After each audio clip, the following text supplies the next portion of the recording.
SHK production کے ناظرین السلام علیکم۔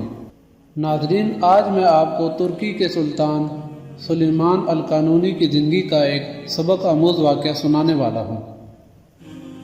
ایک بار ترکی کے سلطان سلیمان القانونی کو بتایا گیا کہ درختوں کی جڑوں میں چونٹیاں بہت زیادہ ہو گئی ہیں، تو سلطان نے ماہرین کو بلایا اور پوچھا کہ اس کا کیا حل ہے۔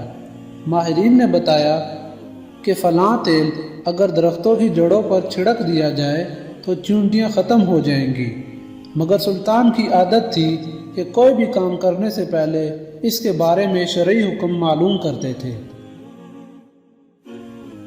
اس لیے خود چل کر ریاستی مفتی، جن کو شیخ الاسلام کہا جاتا ہے، کہ گھر گئے، مگر شیخ گھر پر نہیں تھے، اس لیے ایک پیغام شعر میں لکھ کر ان کے لیے رکھا، جو یہ تھا: اگر درختوں میں چونٹیاں ہو جائیں تو ان کو قتل کرنے میں کوئی ضرر ہے؟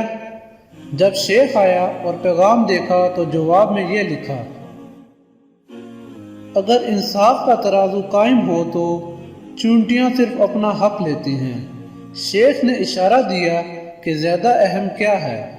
سلطان آسٹریا کے دارالحکومت ویانا کو فتح کرنے کی نیت سے جہادی سفر پر نکلے، مگر راستے میں انتقال ہو گیا، تو آپ کے جسد خاکی کو واپس استنبول لایا گیا۔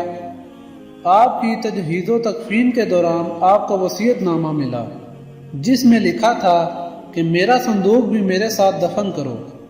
علماء حیران ہو گئے اور یہ سوچنے لگے کہ یہ ہیرے جواہرات سے بھرا ہوا ہوگا اور اتنی قیمتی چیزوں کو مٹی میں دفنایا نہیں جا سکتا، اس لیے صندوق کھولنے کا فیصلہ ہوا۔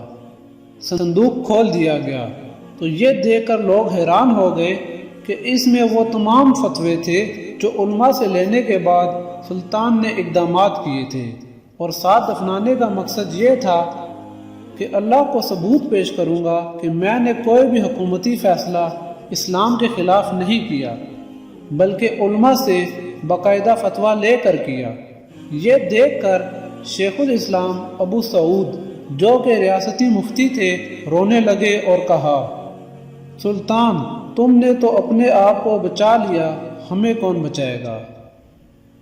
تو ناظرین، اگر آپ کو میری یہ ویڈیو اچھی لگی ہے تو اس کو لائک کریں، شیئر کریں اور سبسکرائب کریں۔